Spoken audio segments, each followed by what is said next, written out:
Nicole Scott here from Mobile Geeks, and here I'm checking out ASUS's new flagship device, the ZenFone 3 Deluxe. Twirling it around, you can see that it has a gorgeous aluminum full body design. It's got no visible antenna lines, except for if you really look really hard down here on the bottom right here, if you really try to find them, they're there, but super invisible, very seamless, and you don't have that same kind of like big black bar that we've seen on so many other full aluminum body chassis. Now it does feel very great in the hand. When you take your thumb down the side, it feels very nice and curved, and then on this side where you can see that they don't have a plastic bumper leading up to the AMOLED display. It's actually just the curved metal, which I really like. So full body all the way around. On the back there in the middle, you see we have a fingerprint sensor.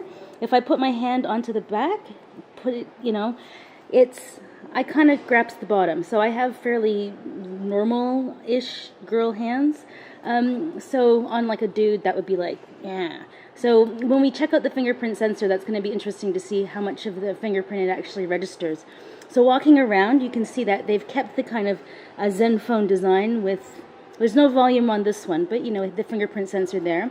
Volume rocker on the side here, unified rocker, a separated power button.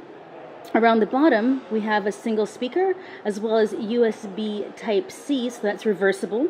So no more needing to figure out which way it's going to go. And then this has a quick charge 3.0. This is a 3,000 milliampere battery that it is charging. On the bottom here, you can see that they have this chin, and it has a kind of that spun metal design that we're used to from the ZenFone series line. You can kind of see it, well, not on the back of this one, but definitely on the kind of shininess right down there at the bottom. So at the top here, you can see that we have a bunch of people in the background, but it's also an 8 megapixel wide angle lens. So if I just put it,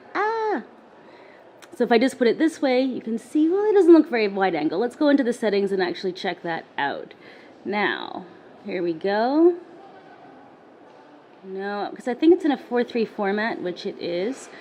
So you can see that we have a great wide angle there, and if we flip it around, this is the 23 megapixel Sony sensor. So this is actually the newer one than what's appearing in their X line.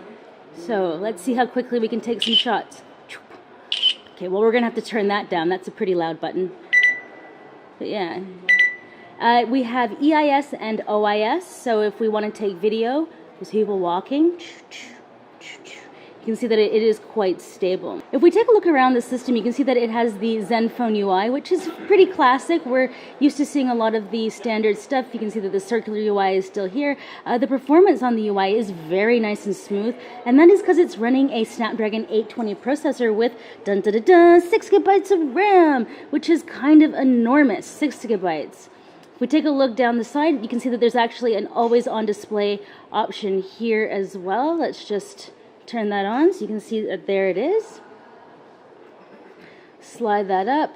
And heading back into the settings, we're also running Android 6.0 with the latest security patch, which is pretty handy. So overall, this device it feels really nice in the hand.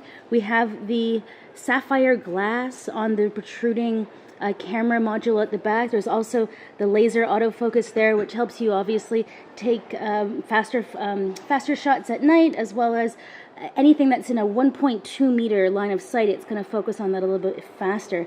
It also has continuous tracking, and yeah, it's kind of feature packed. There's a lot of stuff going on with the camera, like on previous ZenFone models, but a couple of high-end features, especially like the EIS as well as the OIS.